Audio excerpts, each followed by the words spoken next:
कैसी भी परिस्थिति आ जाने पर उस भक्ति का त्याग ना करना। जैसे कुम्मन दास जी का एक बहुत प्रसिद्ध चरित्र मैं कहता हूं कथा में कि उनके एक पुत्र की मृत्यु हो गई, 7 पुत्र थे। तो जैसे कुम्मन दास जी को पता चला कि मेरे एक पुत्र की मृत्यु हुई तो कुम्मन दास जी बेहोश होकर गिर पड़े। नगरवासी, ग्रामवासी सब लोग बोले अरे राम राम राम, इतने बड़े भजनानंदी साधक और केवल पुत्र के मरने की खबर सुन के बेहोश हो गए। काय बात का भजन किया इन्होंने, काय बात का साधन किया, अपने पुत्र का मोह नहीं निकाल पाए चित्त से।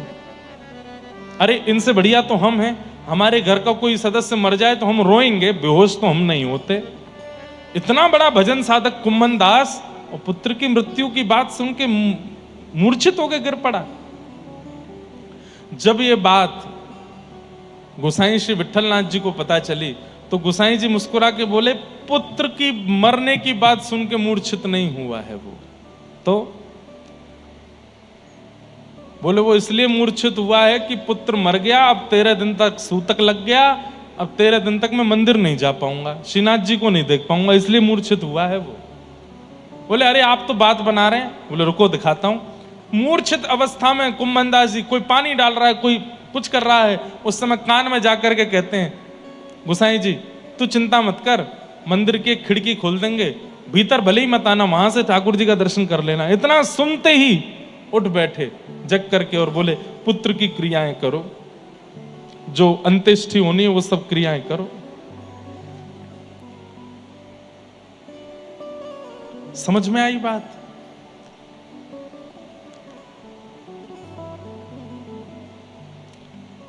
कैसे कैसे प्रेमी हैं ठाकुर जी के। पुत्र मर गया फिर भी भगवत प्रेम कम नहीं हुआ। हमारे महाराष्ट्र में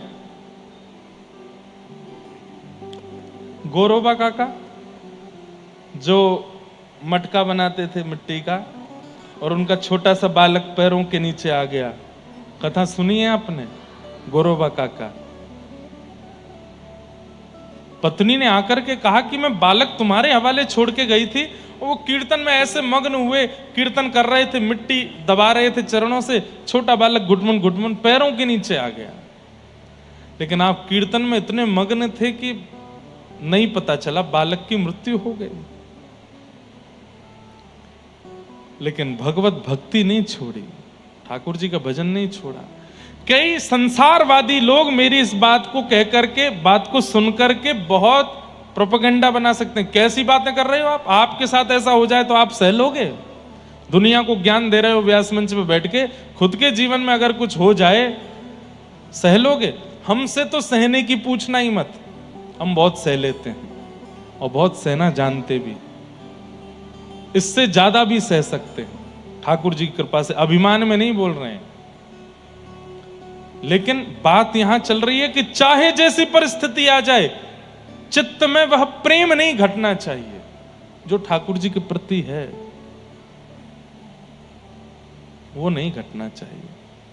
उसे अहेतुकी भक्ति कहते हैं। और ऐसा प्रेम ठाकुर जी से करने वाला, उसके लिए सूत जी कह रहे हैं वही व्यक्ति का परम धर्म है। यतो भक्तिर अदोक्षजे अहेतुक्य प्रतिहता ये आत्मा संप्रषेदते। अहेतुकी भक्ति करो, चाहे जैसी परिस्थिति आ जाए, ठाकुर जी का त्याग नहीं। सुदामा चरित्र क्यों सुनते हैं हम? भोजन के लाले पड़ गए, घर में रहने के लिए अच्छी व्यवस्था नहीं, बच्चों को खिलाने के लिए साधन नहीं, लेकिन अयम ही परमो लाभो, सुदामा जी कहते हैं, उत्तम श्लोक दर्शनम। उनके लिए वो कष्ट है ही नहीं। संपदो नैव संपदः विपदो नैव विपदः संपदो नैव संपदः विपद विस्मरणम विष्णोः संपद नारायण स्मृति। वास्तव में विपत्ति कोई विपत्ति नहीं है। पैर में लग गई, सिर में लग गई, कान में लग गई, हृदय में लग गई, पेट में लग गई, कोई भी पीड़ा हो गई या परिवार में कुछ हो गया, ये विपत्ति नहीं है। बहुत धन मिल गया, करोड़ों का फायदा हो गया, इतनी बड़ी प्रॉपर्टी मिल गई, ये मिल गया, ये संपत्ति नहीं। तो ठाकुर जी को भूल जाना, इससे बड़ी कोई विपत्ति नहीं। और ठाकुर जी की हमेशा याद बने रहना, इससे बड़ी कोई संपत्ति नहीं हो सकती। चाहे जैसी परिस्थिति आ जाए, ठाकुर जी को आप भूलते नहीं हो तो आप सबसे बड़े संपत्तिवान हो। आपसे बड़ा कोई संपत्तिवान नहीं है। ठाकुर जी को नहीं भूलते। धर्मस्वनिष्ठितः पुंसां विश्वक्सेन कथासु यः नोत्पादयेदधिरतिं श्रम एव हि केवलम्। बहुत अच्छी बात है। क्या? हमारे द्वारा एकादशी व्रत किया गया, हमारे द्वारा गिरिराज जी की परिक्रमाएं की गई, हमारे द्वारा वृंदावन के दर्शन किए गए, बद्रीनाथ, जगन्नाथ धाम, द्वारिका धाम, श्री पंढरपुर धाम, श्रीनाथ धाम, ये सब किए गए। खूब बड़े बड़े यज्ञ किए गए, अनुष्ठान किए गए, ब्राह्मणों के सत्कर्म किए गए। लेकिन इन सबको ठाकुर जी ने स्वीकार किया, इसका क्या प्रमाण है? आपके द्वारा किए गए सत्कर्म ठाकुर जी ने स्वीकार किए हैं और ठाकुर जी आपके सत्कर्मों से प्रसन्न हैं, इसका क्या प्रमाण है? तो यहां कहते हैं विश्वक्सेन कथासु यः, भगवान की कथा में रुचि होना, ठाकुर जी की कथा में मन लगना। ध्यान से सुनना, ठाकुर जी की कथा में मन लगना, ठाकुर जी की कथा में रुचि होना। जैसे व्यास जी कहें कि अब आज की कथा विश्राम, आगे की कथा कल कहेंगे, तो मन में बड़ी घबराहट हो जाना। अब कैसे निकलेंगे 12 घंटे, 24 घंटे बाद कथा सुननी है, 24 घंटे कैसे निकलेंगे? इस प्रकार कथा के प्रति व्याकुलता चित्त में रहना, ये इस बात का प्रमाण है कि आपके द्वारा किए गए समस्त सत्कर्म, व्रत, अनुष्ठान सब ठाकुर जी स्वीकार करते हैं। समझ में आई बात? ठाकुर जी की आपके प्रति स्वीकृति का प्रमाण है सत्संग में रुचि होना, सत्संग में मन लगना। और सत्संग में बैठे बैठे आलस आना, सत्संग में बैठे बैठे मन ना लगना, उठ के जाने की इच्छा होना, निद्रा आना, ठीक है अब कल से घर पे ही सुन लेंगे, यहाँ आओ गर्मी लगती है, ऐसा है वैसा है, नहीं। ठाकुर जी की अप्रसन्नता का प्रमाण है ये सत्संग में रुचि ना होना। यहां हम आते हैं 6:30 बजे, कई बार 7 भी बज गए, आज तो 7 बज गए, पर सुनने वाले लोग 2 बजे से आ जाते हैं, 3 बजे से आ जाते हैं। जिनको सुननी है कथा वो 2 बजे 3 बजे से आ जाते हैं, इतनी जल्दी आकर के बैठ जाते हैं यहां पर। अभी दिसंबर में मुंबई में कथा थी, दादर में, कौन कौन आए थे उसमें? आप लोग आए थे भैया। बंबई वाले हमको वहां दादर के, और दादर के आगे कौन सी जगह पड़ती है,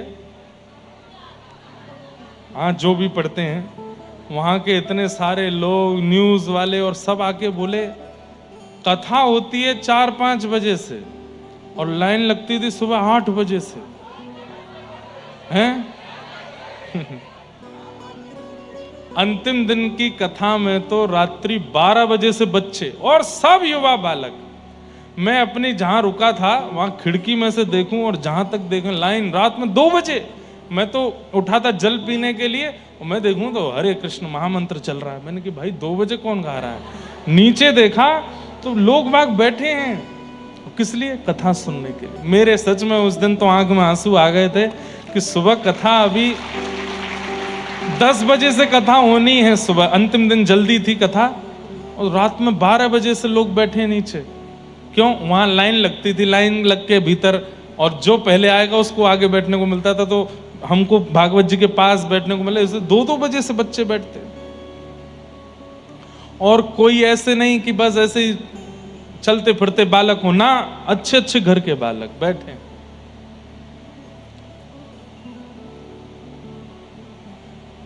तब ये वाला श्लोक मेरे मन में आता था कि सूत जी महाराज कहते हैं कि ठाकुर जी आपसे प्रसन्न हैं, इस बात का प्रमाण कथा के प्रति आपकी रुचि ये बताती है। उत्सुकता, व्याकुलता, जैसे पता है कथा में जाना है, हम जाएंगे, कथा सुनेंगे, पूरी बैठ के सुनेंगे, जहां जगह मिल जाएगी बैठ के सुन लेंगे।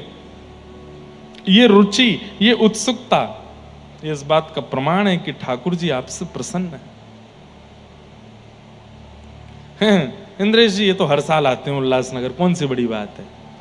ऐसे मन में भाव आ रहे हैं तो हम अपनी नहीं कह रहे हैं, कथा के प्रति यदि ये भाव आ जाता है, आलस्य का भाव आ जाता है और कोई भाव आते हैं तो श्रम एव ही केवलम नोत्पादयेद अधिरतिम, श्रम एव ही केवलम।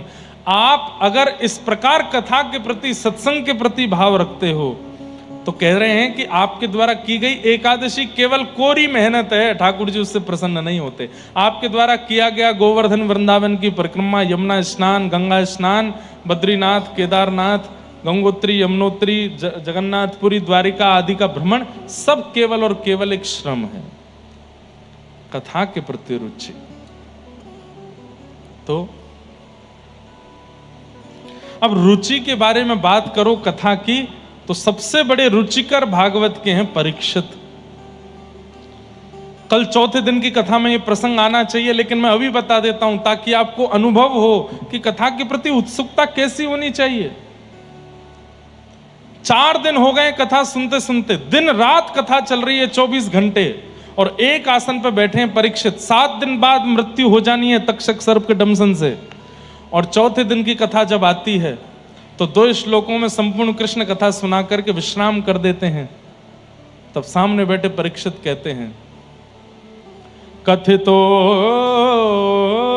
वंश विस्तारो भवता सोम सूर्ययो राज्ञां चो भयवंशाना चरितम परमाद्भुतम।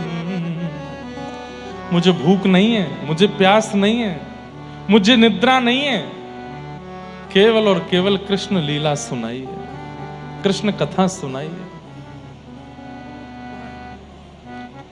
थोड़ी देर आराम कर लो परीक्षित, तुम 4 दिन से बैठे हो। तो परीक्षित कहते हैं, आप जब कथा सुनाते हैं और कथा सुनते सुनते जब मेरे नेत्र बंद हो जाते हैं भाव में, वहीं आराम हो जाता है।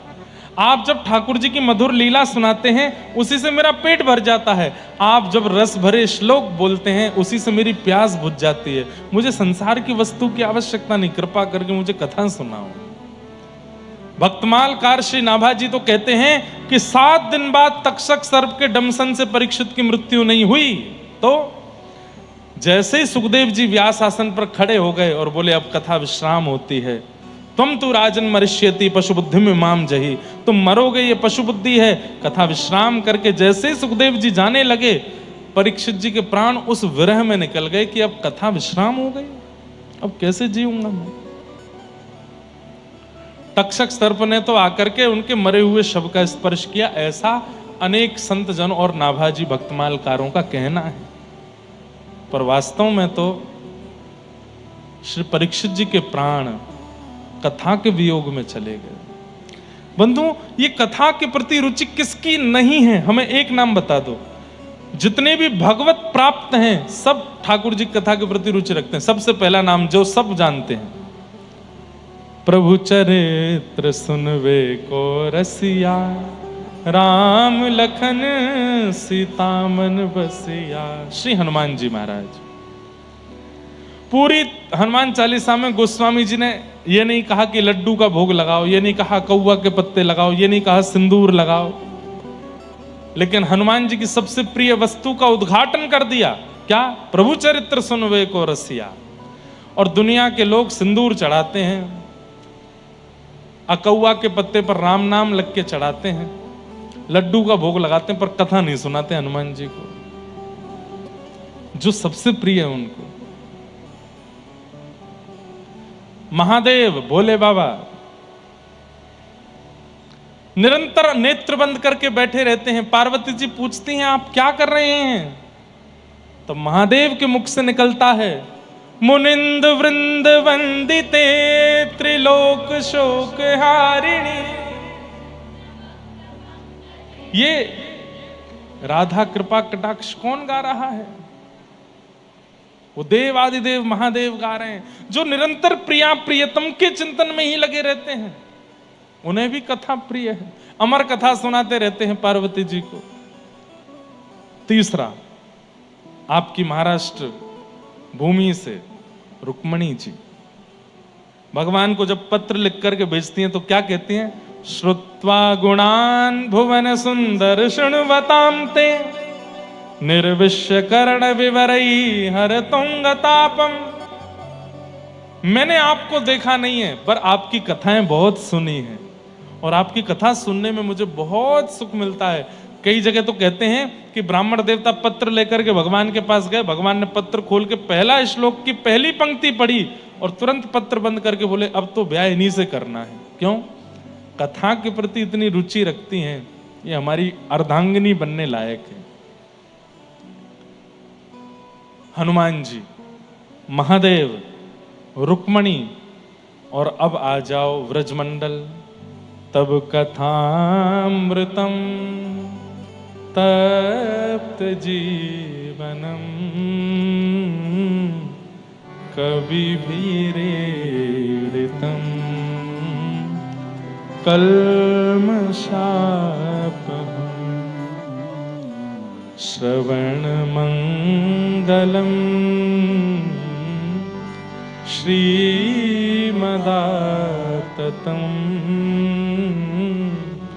भुवि गृह्णन्ति ते